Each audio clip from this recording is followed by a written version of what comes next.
ধর্মীয় ভাবগম্ভীরের মধ্য দিয়ে পালিত হচ্ছে পবিত্র শবে বরাত। শবে বরাত ফার্সি ভাষার শব্দ, যার পূর্ণরূপ হচ্ছে শব অর্থ রাত এবং বরাত অর্থ সৌভাগ্য। আরবিতে একে বলে লাইলাতুল বরাত, অর্থাৎ সৌভাগ্য রজনী। হাদিসের ভাষ্য অনুযায়ী মহান আল্লাহ তাআলা বান্দাদের গুনাহ মাফ করে দেন এই পবিত্র দিনটিতে, এমনকি জাহান্নাম থেকেও মুক্তি দেন। এ রাত মহিমান্বিত এক রাত। এ রাতে অসংখ্য বান্দা মহান আল্লাহ তাআলার পক্ষ থেকে ক্ষমা এবং কল্যাণ লাভ করেন।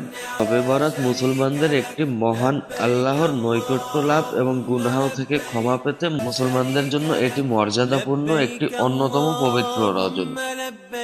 মূলত আরবি শাবান মাসের এই রাত জানান দেয় পবিত্র মাহে রমজানের আগমনী বার্তা। পরম করুণাময় আল্লাহ তাআলা তার বান্দাদের রহমত, মাগফিরাত আর নাজাতের আগমনী খবর পাঠান এই পবিত্র শবে বরাতের মধ্য দিয়ে।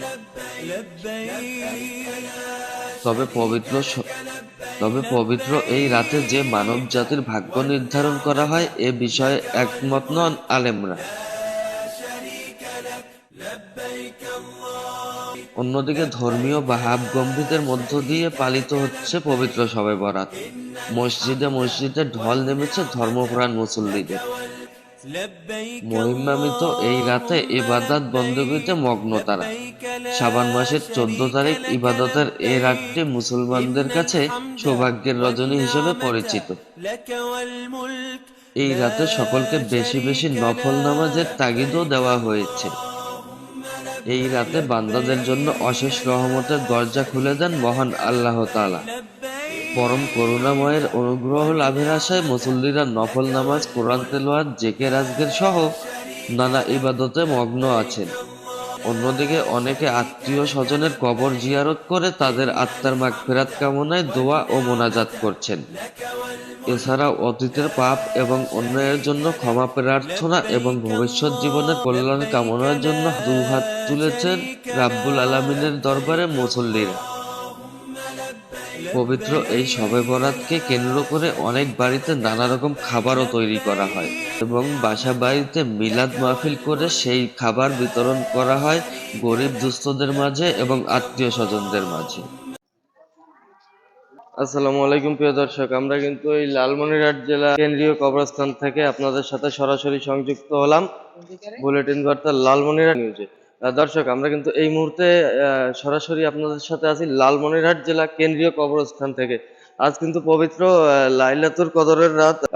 আমরা এই লালমনিরহাট কবরস্থানে আজকে পবিত্র লাইলাতুল কদরের এই শবে বরাতের রাতে এই লালমনিরহাট কেন্দ্রীয় কবরস্থান থেকে সরাসরি আপনাদের সাথে সংযুক্ত হয়েছি। সাথেই থাকুন দর্শক। আমরা কিন্তু দেখতে পাচ্ছি এখানে দোয়া করা হচ্ছে। দর্শক, আমাদের এই আজ কিছুটা বিলম্ব হয়েছে, কিন্তু এই রাত 10টা 1 মিনিটে আপনাদের সাথে সরাসরি সংযুক্ত হতে না পারলেও এখন রাত 1টায় আপনাদের সাথে সরাসরি সংযুক্ত হলাম লালমনিরহাট জেলার কেন্দ্রীয় কবরস্থান থেকে। এখানে কিন্তু হাজার হাজার মুসল্লি আমরা দেখতে পাচ্ছি তাদের পরিবারের আত্মীয় স্বজন এবং পরিবারের মৃত ব্যক্তিদের জন্য দোয়া মোনাজাত করার জন্য কিন্তু সারা রাত লোক আসবে এখানে। আমরা যেমনটা লক্ষ্য করছি এখন রাত 1টা, এই রাত 1টায় কিন্তু আমরা কবরস্থান থেকে সরাসরি লালমনিরহাট কেন্দ্রীয় কবরস্থান থেকে সরাসরি আপনাদের সাথে সংযুক্ত হয়েছি। দর্শক, আজ কিন্তু রহমতের রাত।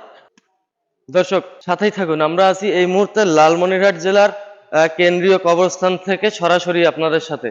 দর্শক, এটাই কিন্তু আসল বাড়ি। আমরা মুসলমানরা বিশ্বাস করি যে এটাই কিন্তু আমাদের আসল বাড়ি। যেমন আমরা একটা আব্দুল আলিমের একটা গান শুনেছিলাম, পরের জায়গা পরের জমি ঘর বানায় আমি রই, আমি তো সেই ঘরের মালিক নই, মাটির নিচে যেতে হবে। এটাই কিন্তু আমাদের আসল বাড়ি। প্রিয় দর্শক, পরবর্তী সংবাদ দেখার আমন্ত্রণ জানিয়ে আজকের মতো বিদায় নিচ্ছি। আসসালামু আলাইকুম, আল্লাহ হাফেজ। প্রিয় দর্শক, প্রতিদিনের মতো কিন্তু রাত 10টা 1 মিনিটে আপনাদের সাথে আমরা সরাসরি সংযুক্ত হতে পারিনি। আজকে কিছুটা বিলম্ব হলো আমাদের, তবুও চেষ্টা করলাম আমরা লালমনিরহাট কেন্দ্রীয় কবরস্থান থেকে চেষ্টা করলাম আপনাদেরকে এই লালমনিরহাট জেলার আজকের শবে বরাত, পবিত্র শবে বরাতের রাতের আপডেট সংবাদটি আপনাদেরকে জানাতে। দর্শক, এই মুহূর্তে পাপ্পু খানের ক্যামেরায় সরাসরি সংযুক্ত আছি কেন্দ্রীয় কবরস্থান লালমনিরহাট থেকে। আমি মোহাম্মদ শেখ আনিসুল রহমান রাজীব। প্রিয় দর্শক, আজ এ পর্যন্তই। আজকের মতো লালমনিরহাট জেলা এই কেন্দ্রীয় কবরস্থান থেকে আজকের মতো বিদায় নিচ্ছি। আবারও আগামীকাল রাত 10টা 1 মিনিটে প্রতিদিনের ন্যায় পাপ্পু খানের ক্যামেরায় আমরা সরাসরি সংযুক্ত হব। বুলেটিন বার্তা লালমনিরহাট নিউজে। ততক্ষণ পর্যন্ত ভালো থাকুন, সুস্থ থাকুন।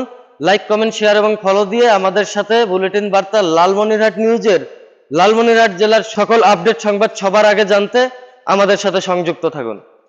আজকের মতো বিদায় নিচ্ছি। পাপ্পু খানের ক্যামেরায় সংযুক্ত ছিলাম আমি মোহাম্মদ শেখ আনিসুল রহমান রাজীব। আজ এ পর্যন্তই। আসসালামু আলাইকুম, আল্লাহ হাফেজ।